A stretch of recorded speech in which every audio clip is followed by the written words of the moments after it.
오늘은 제헌절 기념주일 예배로 드리고 있습니다. 먼저 제헌절에 관련돼서 이야기하는 것보다 시편 27편 하나님의 말씀을 읽고 나서 그 제헌절에 기독교에서 갖게 되는 의미가 무엇인지를 후에 설명드리고자 합니다. 먼저 말씀에 집중하고자 합니다. 27편입니다. 27편에 보면 시작이 남다릅니다. 여호와는 나의 빛이요 나의 구원이시니 라고 하면서 여호와는 빛이다 구원이다 라고 명확하게 나의 빛 나의 구원이라고 하면서 하나님과 나의 관계를 명확하게 규정할 뿐만 아니라 하나님이 어떠한 존재라는 것을 분명하게 선언하고 있습니다. 그러면서 이 뒤에 나오는 말이 너무나 멋집니다. 내가 누구를 두려워하리요? 라고 이야기를 합니다. 다시 한번 이야기합니다. 여호와는 내 생명의 능력이시니 내가 누구를 두려워하리요? 라고 하면서 여호와는 나의 빛, 나의 구원을 내 생명의 능력으로 다시 한번 받고 있고 내가 누구를 두려워하리요? 라는 말을 내가 누구를 무서워하리요? 라고 다시 한번 다른 표현을 써서 같은 뜻을 나타내고 있습니다. 한마디로 이야기하면 이 세상에 살 때 두려운 존재들이 많이 있다는 것을 전제하고 있지만 진짜 두려움의 대상이 무엇인가를 선언해주는 귀한 말씀입니다. 이 27편을 통해서 우리가 진짜 두려워해야 될 것을 두려워할 줄 아는 것, 이것이 우리에게 너무나 필요합니다. 이 시인이 갖고 있었던 여러 가지 상황들은 매우 두려움 대상들로 가득 차 있음을 볼 수 있습니다. 27편 2절에 악인들, 이 악인들은 내 살을 먹으려고 내게로 달려오는 악인들입니다. 카니발이라고 들어봤을 겁니다. 지금은 브라질에서 전 세계를 대상으로 하는 축제가 되었지만 사실 이 카니발이라는 그 원뜻은 원주민들이 사람을 침입해 들어오는 외부 사람을 잡아서 산채로 잡아먹던 축제 의식을 카니발이라고 했던 겁니다. 여기서 악인들이 내 살을 먹으려고 내게로 왔으나 라는 것을 그 정도로 나를 죽이려고 하는 정도로만 이해할 수도 있을 것입니다. 어쩌면 이것을 쓴 시인은 그 정도 의미를 나타냈다고 볼 수도 있습니다. 그러나 세상 곳곳에서는 정말 내 살을 먹으려고 내게로 달려드는 악인들이 분명 존재합니다. 눈에 보이든 눈에 보이지 않든 내 살을 먹으면서 내 살을 찢으면서 나의 육신을 무너뜨리는 악인들이, 그리고 영적 사탄들이 우리를 둘러싸고 있습니다. 이 악인들을 나의 대적자, 나의 원수들로 표현하고 있습니다. 그리고 3절에는 군대라는 말로도 표현합니다. 물론 이 원수라는 이 표현들은 그 뒤에 반복해서 나오는 말이기도 합니다. 예를 들어서 6절에 보면 나를 둘러싼 내 원수라고 되어 있습니다. 그리고 2절에만 이야기하는 대적들은 다시 12절에 보면 내 생명을 내 대적에게 맡기지 마소서라고 하면서 대적들이 다시 한번 반복해서 나옵니다. 이 대적은 단순한 나를 반대하는 무리가 아니라 생명을 위협하고 있는 정말 무서운 그리고 두려운 존재라는 것을 우리는 알 수 있습니다. 그런데 그것이 한둘이 아니라 군대라고 이야기합니다. 더 나아가서 전쟁이라는 용어도 나를 둘러싸고 있습니다. 세상에 전쟁이 두렵지 않은 사람이 어디 있습니까? 우리가 전쟁하면 전쟁을 겪었던 세대와 겪지 않았던 세대는 뛰어넘을 수 없는 장벽이 사실은 존재합니다. 전쟁을 한번 겪었던 사람들은 아무리 설명을 해줘도 겪지 않은 세대들이 이해할 수 없는 정말 뼈에 사무치고 생각만 해도 지긋지긋하고 자다가도 벌떡벌떡 일어나는 그런 아픔이, 두려움이 존재하고 있다는 것을 우리 전쟁을 모르는 세대들은 반드시 기억해야만 합니다. 그래서 전쟁에는 승자가 없다라는 말까지도 존재합니다. 4절에 시인은 적극적으로 두려움, 그 다음에 무서움의 존재들, 악인들, 대적들, 원수들, 그 다음에 군대, 전쟁들을 대변해서 그것을 극복하기 위한 적극적인 행동을 나타내는 모습이 나오게 됩니다. 대전환을 이루게 됩니다. 그러나 그 전에 보면 그런 악인들과 대적들과 원수들과 군대들이 그리고 전쟁이 다 끝나지 않고 이렇게 기도를 드리는 가운데서도 분명히 존재하는 살아있는 위협 요소라는 것을 알 수 있게 됩니다. 더 나아가서 생각지도 못한 정말 성경에 이런 말이 써 있나 라고 할 정도의 두려움 또는 무서움 또는 생각하기도 싫은 이야기를 10절에 내뱉고 있습니다. 10절 다 같이 읽도록 하겠습니다. 내 부모는 나를 버렸으나 여호와는 나를 영접하시리이다. 내 부모는 나를 버렸다라고 하는 이 말이 성경에 있다 보니까 과연 이럴 수가 있겠느냐라고 생각하는 사람들이 너무나 많이 있습니다. 그래서 표준세 번역에서는 이 10절을 이렇게 번역하고 있습니다. 나의 아버지와 나의 어머니는 나를 버려도 주님은 나를 돌봐 주십니다.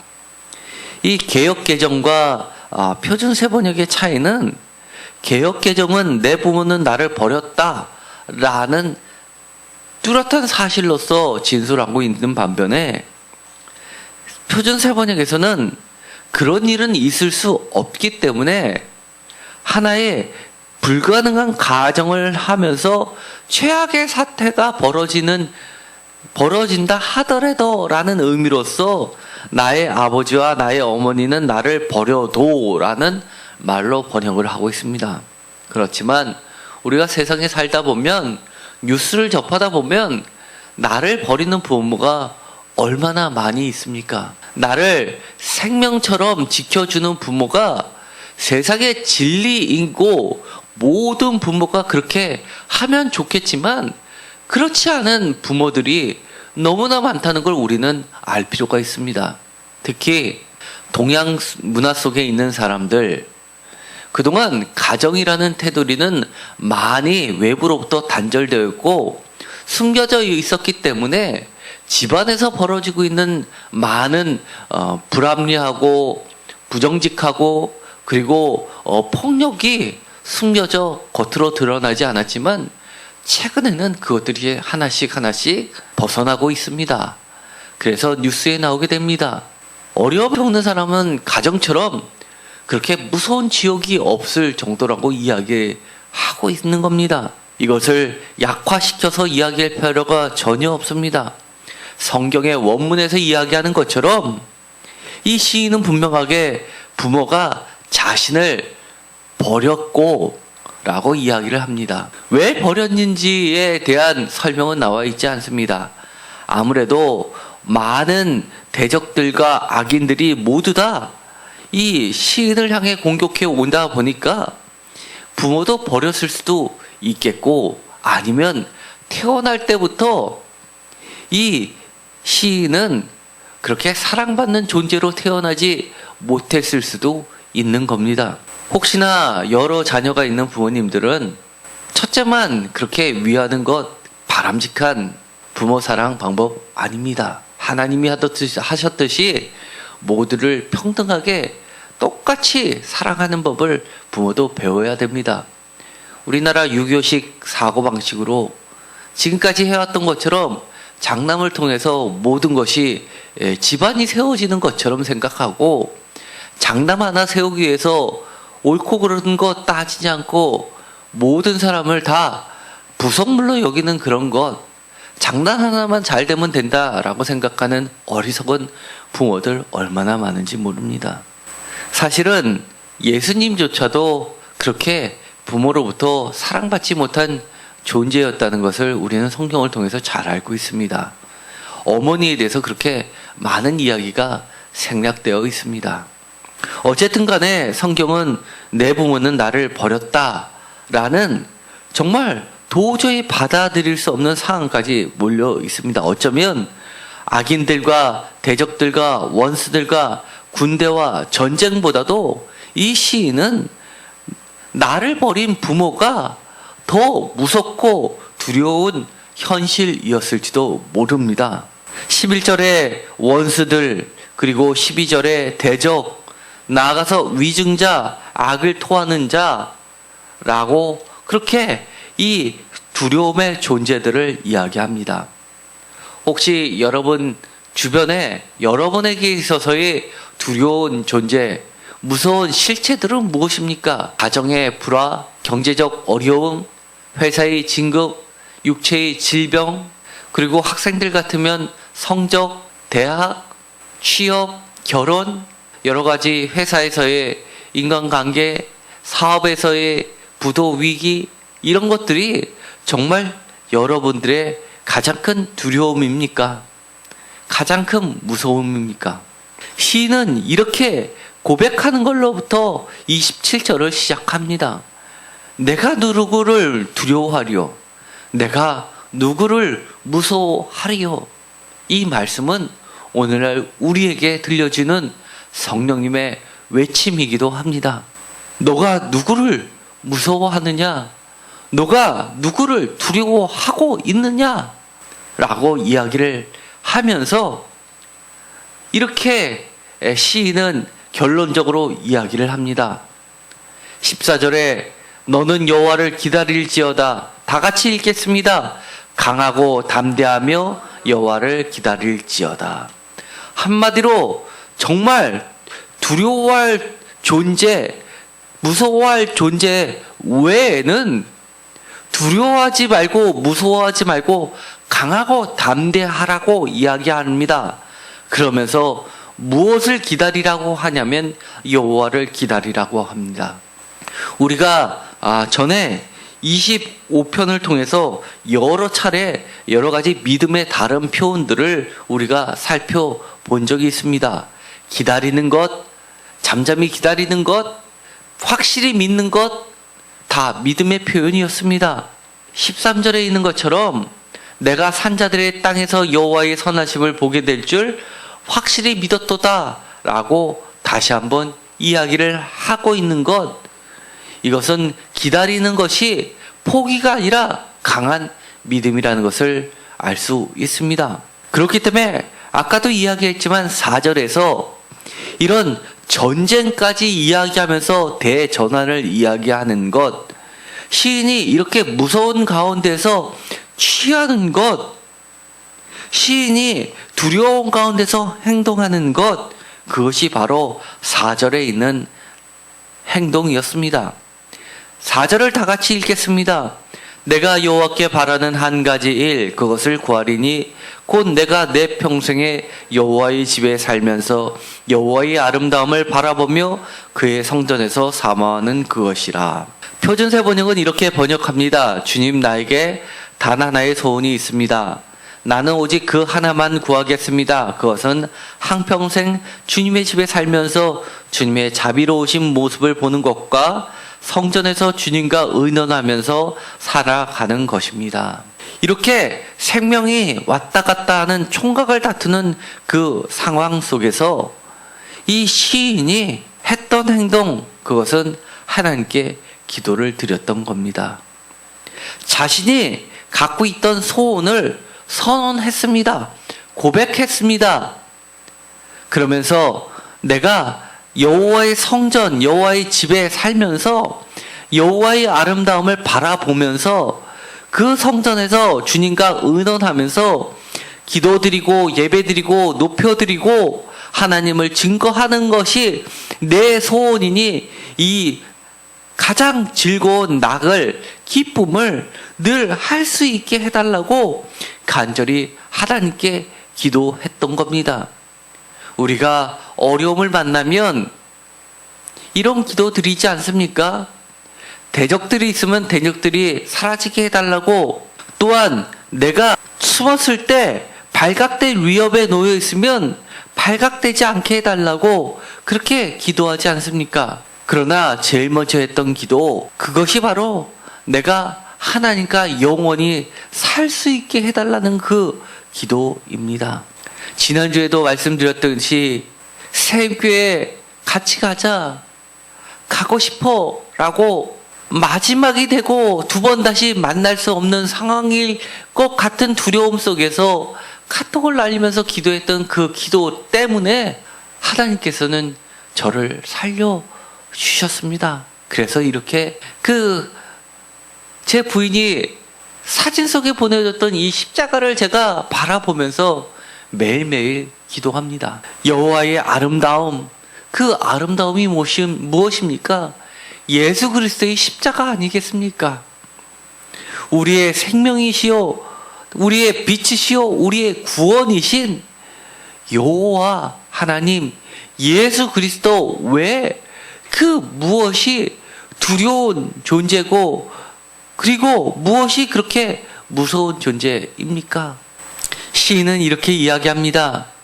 여호와께서 환난 날에 나를 그의 초막 속에 비밀히 지키시고 그의 장막 은밀한 곳에 나를 숨기시며 높은 바위 위에 두시리로다. 높은 바위, 이것은 구원의 다른 표현입니다. 여호와는 나의 반석, 반석이란 표현으로, 바위라는 표현으로 나타내고 있습니다. 초막, 장막 다 하나님의 성전을 이야기합니다. 하나님의 전에 있다는 것은 하나님의 품속에 있다는 이야기입니다. 은밀한 곳에 우리를 지켜주시는 하나님, 비밀히 지켜주시고 숨겨주시는 하나님의 그 품속에 우리가 더 깊이 들어갔으면 좋겠습니다. 사람마다 차이가 날 수 있습니다. 학생들 같으면 태어날 때부터 능력의 차이가 있는 것 같아 보일 수가 있습니다. 저 친구는 나보다 조금만 노력했는데도 더 좋은 성적을 내고, 나는 태어날 때보다 몸이 약해서 그렇게 최선을 다하고 공부하고 싶어도 쫓아갈 수 없는 그런 처지에 있는 안타까운 우리 형제 자매들도 있습니다. 그러나 하나님의 품속에 여러분을 맡겨 보십시오. 그러면 여러분들이 가장 두려워하는 것, 여러분들이 가장 무서워하는 것, 세상 사람들이 악이다, 대적들이다, 원수다, 군대다, 위증자다, 악을 토하는 자다, 네 살을 묻어 뜯으려고 달려드는 자들이라 한다 하더라도 여러분들을 분명히 비밀히 지켜주시고 숨겨주시면서 돌봐주신다는 것을 확실히 믿으시기 바랍니다. 우리들에게 보답해 주시는 것, 그의 장막에서 즐거운 제사를 드리겠고 노래하며 여호와를 찬송하리로다 라고 선언하고 있습니다. 내가 성전을 향해서 숨었더니만, 여호와의 품속에서 숨었더니만 여호와의 품속에서 예배드리고 노래하며 찬송할 수 있게 해 주신다고 이야기합니다. 시인이 진짜 두려워하는 것, 그것을 8절에서 이렇게 표현하고 있습니다. 8절을 다 같이 읽겠습니다. 너희는 내 얼굴을 찾으라 하실 때에 내가 마음으로 주께 말하되 여호와여 내가 주의 얼굴을 찾으리이다 하였나이다. 9절 다 같이 읽겠습니다. 주의 얼굴을 내게서 숨기지 마시고 주의 종을 노하여 버리지 마소서. 주는 나의 도움이 되셨나이다. 나의 구원의 하나님이시여 나를 버리지 마시고 떠나지 마소서. 이쯤 되면 여러분도 아실 겁니다. 시인이 진짜 두려워했던 건 무엇입니까? 내가 주님의 얼굴을 찾아도 주님이 주님의 얼굴을 내게서 돌리실까? 내가 찾아도 주님을 만나지 못할까? 내가 주님께 간절히 기도해도 주님께서 주의 얼굴을 내게서 숨기지 않으실까? 나를 노하여 버리지 않으실까? 그리고 나를 버리고 떠나버리지 않으실까? 이것이 시인이 가장 두려워했던 겁니다. 내가 주님을 찾을 때 주님이 나에게 얼굴을 향하시고, 내가 주님의 얼굴을 찾으시면 숨기지 않으시고 나에 대해서 노하지 않으시고 버리지 아니하시고 떠나지 않으시고 함께 계시는 하나님, 그런 하나님만 계시다면 부모가 나를 버려도, 악인들이 내 살을 먹으려고 달려들어도, 악을 토하는 자가 일어나 나를 치려고 다가와도 나는 두렵지 않고 무섭지 않다고 이야기하는 겁니다. 왜 이것이 하나님께서 주의 얼굴을 숨기시는 게 하나님의 얼굴이 왜 그렇게 무서웠을까요? 반대로 이야기하면 하나님의 얼굴만, 하나님만 계시다면 그것이 나에게 가장 기쁨이 될 수 있다는 믿음 때문입니다. 하나님만 나와 함께 계시다면 나에게 노래하게 하시고 나의 얼굴을 들게 하시고 나를 높은 곳에 두시고 아무리 어두워도 나에게 빛이 되시고 인도하시고 길이 되시고 나를 구원해 주시고 생명을 지켜주신다는 기쁨의 근원이 됨을 알기 때문입니다. 여러분들께서 혹시 가정을 회복하고 싶습니까? 직장을 회복하고 싶습니까? 사업을 회복하고 싶습니까? 그리고 여러분의 인간관계, 성적을 회복하고 싶습니까? 그러면 하나님을 만나십시오. 우리가 이미 여러 차례 시편을 통해서 배운 적이 있습니다. 시편을 통해서 많은 부분을 가르쳐 주셨습니다. 우리의 위기 상황이 닥쳤을 때 여러 가지 노력들을 한다고 했습니다. 우리가 힘을 다해서 우리 주변에 있는 것, 내가 아는 모든 것을 동원해서 회복시키려고 애를 쓴다고 했습니다. 그런데 성경은 편 19편에 이렇게 이야기해 주었습니다. 무엇인가 완전하게 되고 싶습니까? 무엇인가 소성시키고 싶습니까? 무엇인가 지혜롭게 되고 싶습니까? 마음이 기뻐지고 싶습니까? 그 다음에 우리의 눈이 밝아지고 싶습니까? 허물에서 벗어나고 싶습니까?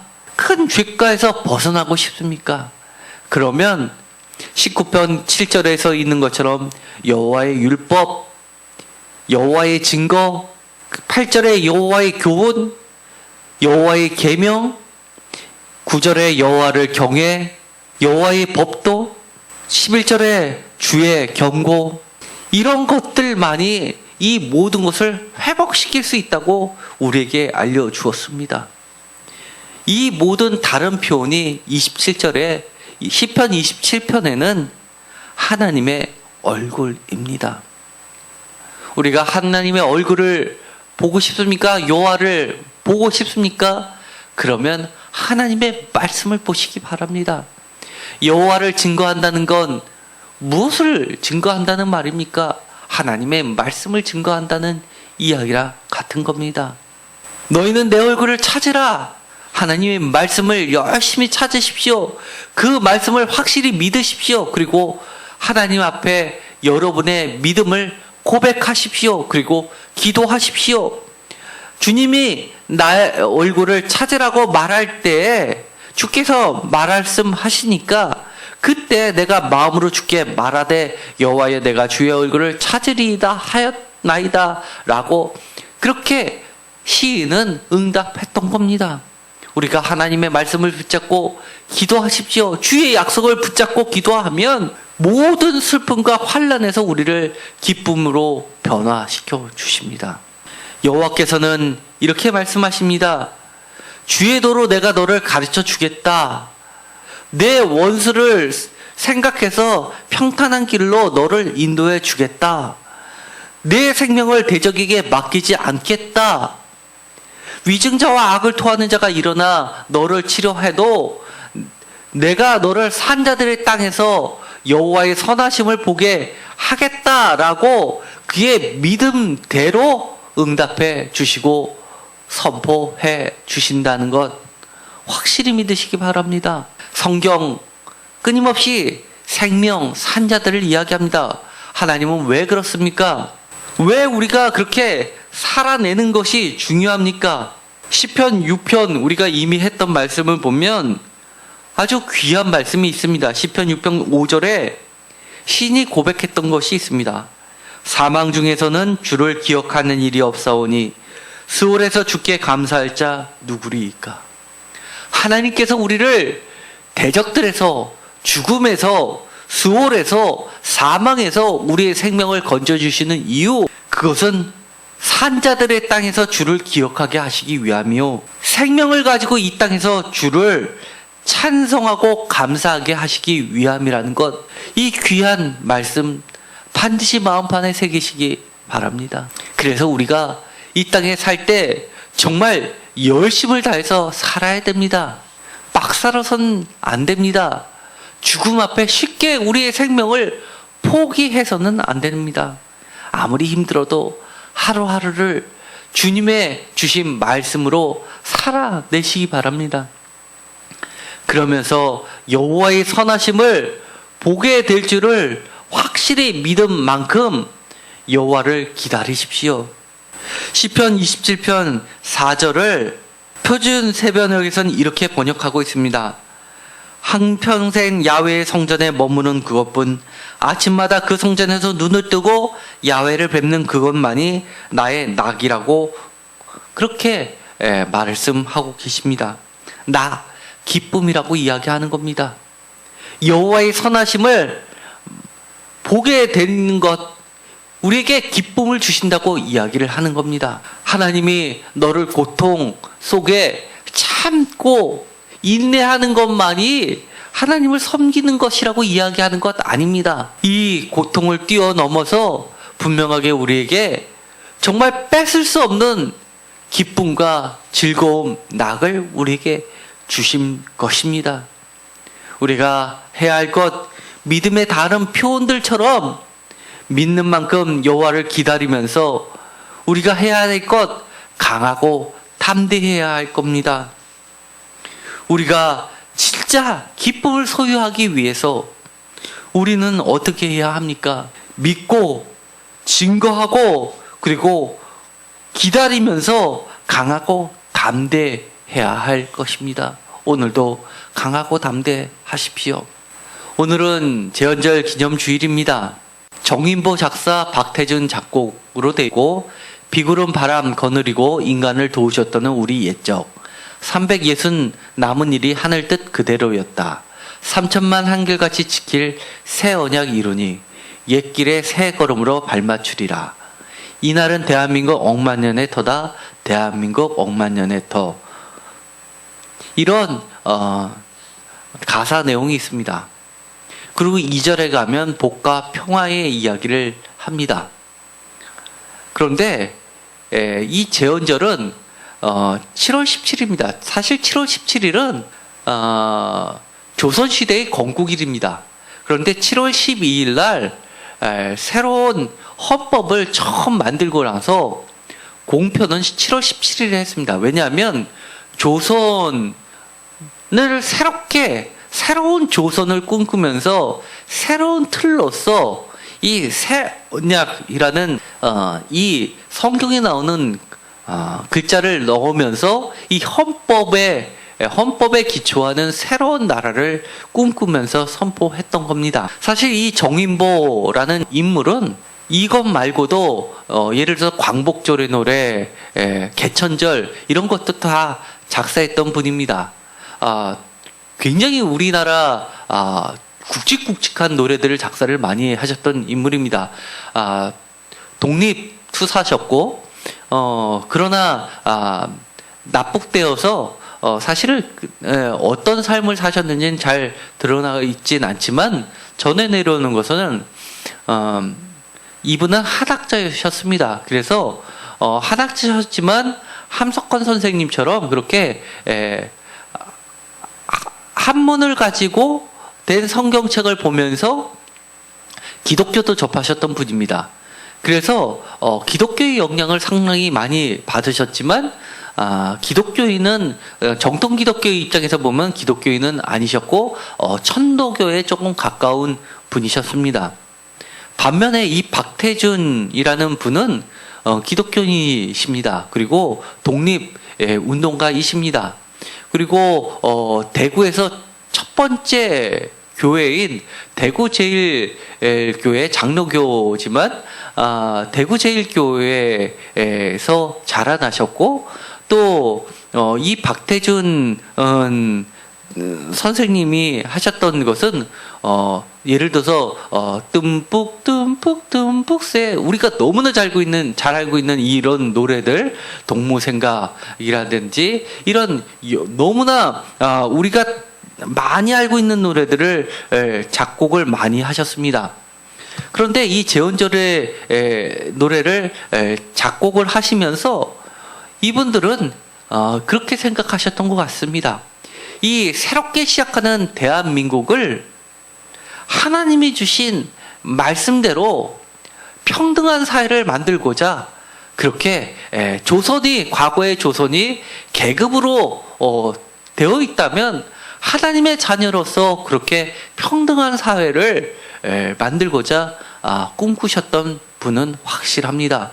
정인보 선생도 마찬가지셨습니다. 예를 들어서 박태준 선생님은 우리 오빠 말 타고 서울 가시면 비단구두 사가지고 오신다더니 사실은 이것은 굉장히 표현을 이렇게 해서 그렇지 이거는 독립운동을 하던 사람들을 그리면서 부른 노래를 그것을 곡을 만들어서 동요로 퍼뜨리신 분이기도 합니다. 지방에서는 우리 오빠가 서울 가셨다라고 말을 하게 하고서 그렇게 독립운동을 하고 떠났는데 언제 들어올지 모르고 오빠 소식은 없고 무한정 기다리는 것. 그래서 기다리지만 믿음 속에서 그 오빠가 올 때는 대한민국의 독립이 올 것이다라는 믿음을 가지고 불렀던 노래입니다.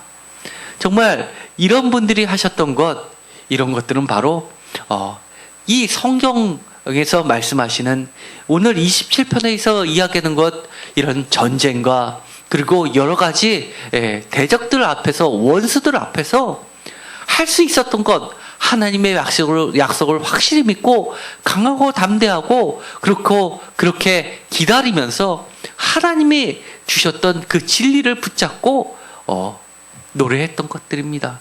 결국 이분들이 꿈꿔왔던 것처럼 이 땅은 새로운 나라가 되었던 것을 보게 됩니다. 오늘 제헌절을 맞이해서 다시 한번 그리고 시편 27편을 통해서 우리 주변에 놓여 있는 것이 크든 작든 이것이 국가적인 일이든 아니면 내 개인적인 일이든 그 정도와 규모를 떠나서 모두 동일하게 적용되는 한 가지 내가 가장 두려워할 것을 두려워하고 있는지 그리고 내가 진짜 두려워하는 것이 하나님의 얼굴이었다면 그것이 하나님의 얼굴이 나를 가장 기쁘게 해줄 수 있는 근원이 된다는 것을 확실히 믿고 하나님을 기다리면서 믿고 강하고 담대하게 되기를 간절히 소망합니다. 기도하겠습니다. 하나님 감사합니다.